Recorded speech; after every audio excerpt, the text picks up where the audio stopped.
Hi, me Cookie Monster, and me so excited because me going to share with you one of me favorite stories. Yeah, it's called Love Monster and the Last Chocolate by Rachel Bright.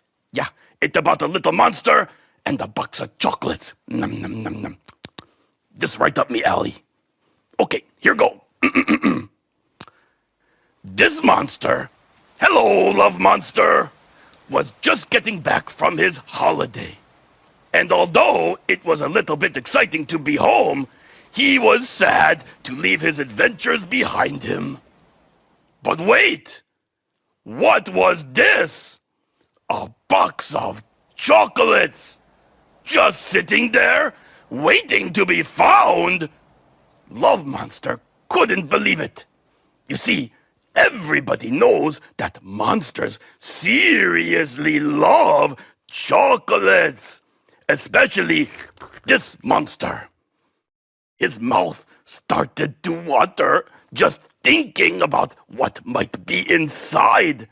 Perhaps there'd be a peanut butter cruncher, or even an extra fizz banger sherbet, or maybe, just maybe, a double chocolate strawberry swirl.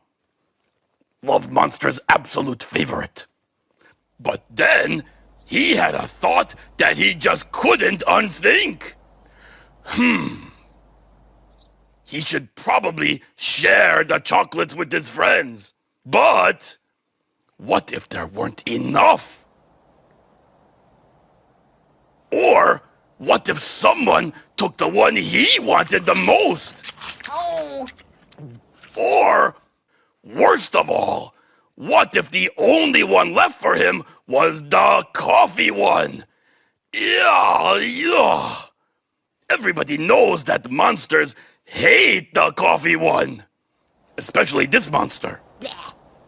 Yuck.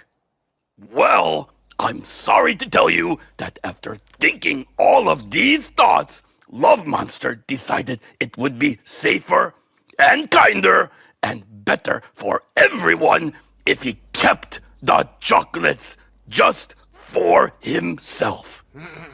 So he went into his house, and so did the box of chocolates, without a whisper of a word to anyone.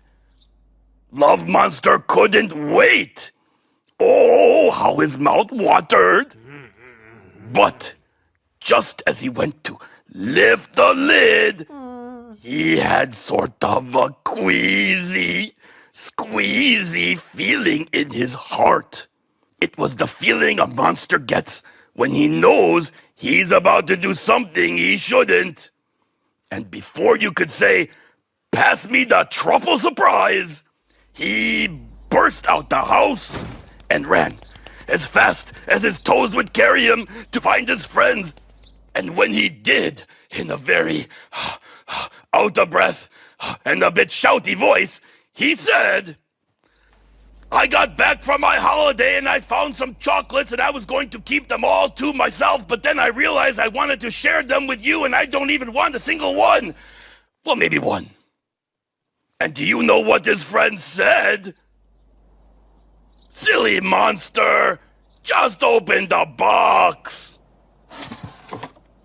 To Love Monster, we missed you so much. We saved you our last chocolate, your favorite, because you're our favorite monster. Mwah! You see, sometimes it's when you stop to think of others that you start to find out just how much they think of you. Oh boy, that terrific story. That's so inspiring. You know what? Me going to go share me last box of cookies with all me friends. Yeah, okay, bye-bye. Oh, me go this way.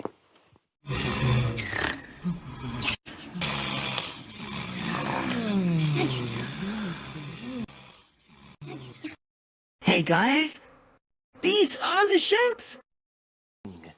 Oh, they're asleep. I got this megaphone, so let's wake them up. Wake up, shapes.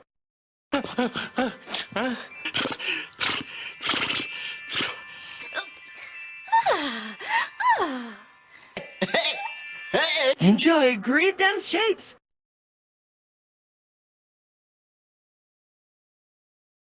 Whoa! Hey! Ah,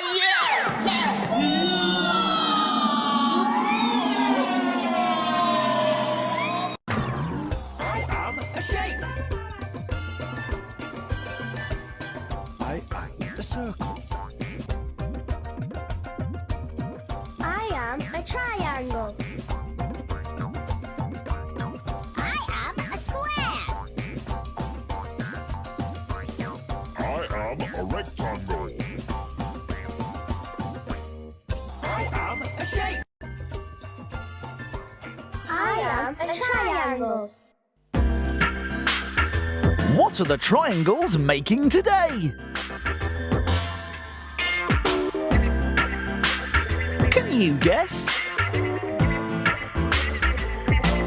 It's a cockerel! Well done, triangle! Time to get back on the shelf!